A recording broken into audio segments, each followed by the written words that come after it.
लोग 40 दिनों से यहाँ धरने पे बैठे हुए हैं। क्या शासन ने आप लोगों का सुध लिया या कोई आश्वासन मिला है अभी तक?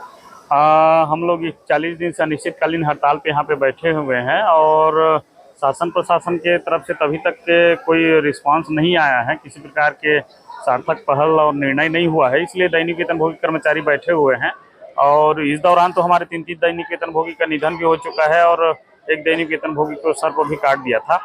और तमाम दैनिक वेतनभोगी इसी आशा उम्मीद के साथ बैठे हुए हैं कि जब पूर्ववर्ती सरकार था तो उस समय भाजपा जो है विपक्ष में था और हमारे मंच पे आके आश्वासन दिया था कि भाई हमारी सरकार आएगी तो हम दैनिक वेतनभोगी कर्मचारियों को नियमितीकरण करेंगे। उसी आशा के साथ तमाम दैनिक वेतनभोगी यहाँ बैठे हुए हैं।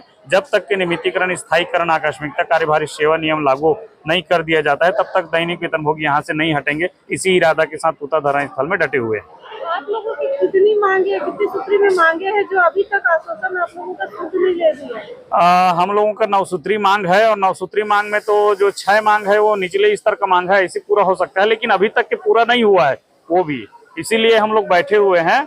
और मेन मुद्दा तो हम लोगों का है कि पहला नियमितीकरण, दूसरा स्थायीकरण, तीसरा जो है आकस्मिकता कार्यभारी सेवा नियम लागू करना और चौथा बिंदु में ये है कि जो वन विभाग में लगातार अभी अवर रक्षक, वाहन चालक के सीधी भर्ती हो रहे हैं उस भर्ती पे तत्काल रोक लगाया जाए, क्योंकि हमारे जो दैनिक वेतनभोगी 15 साल, 20 साल, 25 साल, 30 साल से अनुभवी हैं। तो हम मांग कर रहे हैं कि योग्यता और अनुभव के आधार पे वो रिक्त पद में जो है दैनिक वेतनभोगी कर्मचारियों को समायोजन किया जाए। आप लोगों ने किसी मंत्री से मुलाकात की है, विधायक मंत्री किसी से? हम लोग जो है कोई ऐसा मंत्री नहीं छूटा है जिनसे हम लोग मुलाकात नहीं किए होंगे, क्योंकि तमाम कल ही जो जनदर्शन में हमारे मुख्यमंत्री महोदय से भी मुलाकात किया, वो बोलता है कि कमेटी बनाए हुए हैं, कमेटी निर्णय लेगा। भाई कमेटी तो दैनिक वेतनभोगी कर्मचारियों के लिए बनाया ही नहीं है। वो कमेटी जो बनाया है उसमें स्पष्ट लिखा हुआ है कि सरकारी कर्मचारियों के लिए कमेटी बनाया जाता है जिसके मांगों पर परीक्षण किया जाएगा। तो भाई हमारे मांगों पर तो कोई परीक्षण हो ही नहीं रहा है।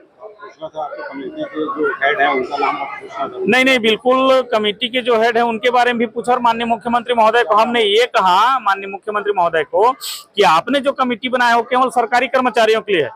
कहीं पर ऐसा लिख नहीं है कि अनियमित कर्मचारी के लिए है या दैनिक वेतनभोगी कर्मचारी के लिए है।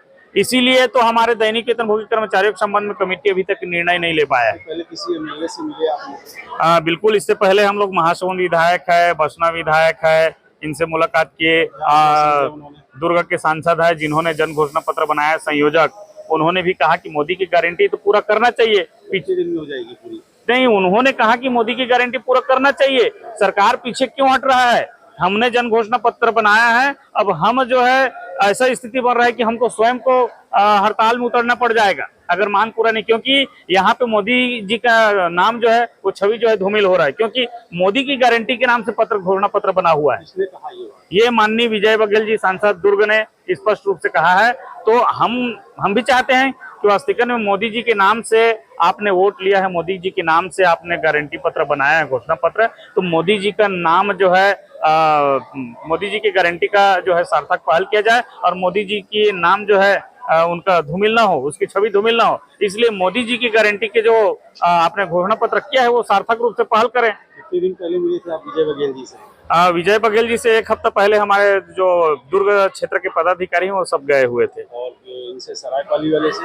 सरायपाली वाले से 1.5 हफ्ता हो चुके हैं, उनसे मिले हैं। और क्या जवाब आया?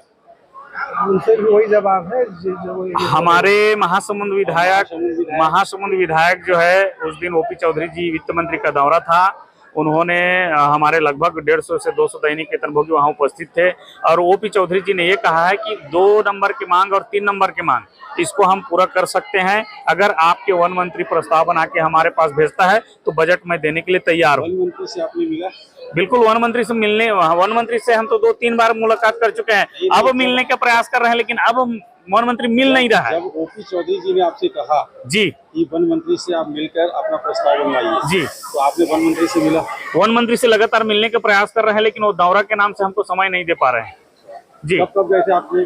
हम जो है अभी 3 दिन पहले गए थे तो प्रवास पे थे, और उसके बाद 2 दिन पहले भी गए थे तो झारखंड प्रवास पे थे। तो हम प्रयास कर रहे हैं वन मंत्री जी से कि हमारी जहाँ उनके पीए से मुलाकात हुआ है, उनको हमने बताया कि भाई सेक्रेटरी को बताया आपने? बिल्कुल, उनके सेक्रेटरी से कल ही जो हमारे प्रतिनिधि मंडल जाके मुलाकात किया है, माननीय सम्माननीय ऋचा शर्मा जी से। उन्होंने कहा है कि सार्थक पहल करेंगे आप लोगों के हित में, हमारे संज्ञान में है, ये कहा गया है।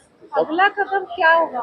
जी, अगला कदम हमारे दैनिक वेतनभोगी कर्मचारी आमरण अनशन पे बैठे हैं और उसके बाद भी अगर हमारे मांगों को पूरा नहीं किया जाता है तो जल समाधि लेंगे और इच्छा मृत्यु का जो है हमारे दैनिक वेतन 7,000 दैनिक वेतनभोगी एवं उनके पूरा आश्रित पूरा परिवार जो है माननीय मोदी जी को पत्र लिखेंगे, माननीय अमित शाह जी को पत्र लिखेंगे कि भाई मोदी की गारंटी पे हमने विश्वास रख के जो है जनमत हासिल दिलाया था, वोट दिए थे इसी आशा से कि भाई मोदी जी की गारंटी अगर मोदी जी कह रहे हैं तो हमारा मांग जरूर पूरा होगा, लेकिन कहीं ना कहीं मोदी जी की जो गारंटी है वो सफल होते दिखाई नहीं दे रहा है। इसलिए तमाम दैनिक वेतनभोगी इच्छा मृत्यु के पत्र माननीय मोदी जी को और अमित शाह को हम पत्र लिखेंगे।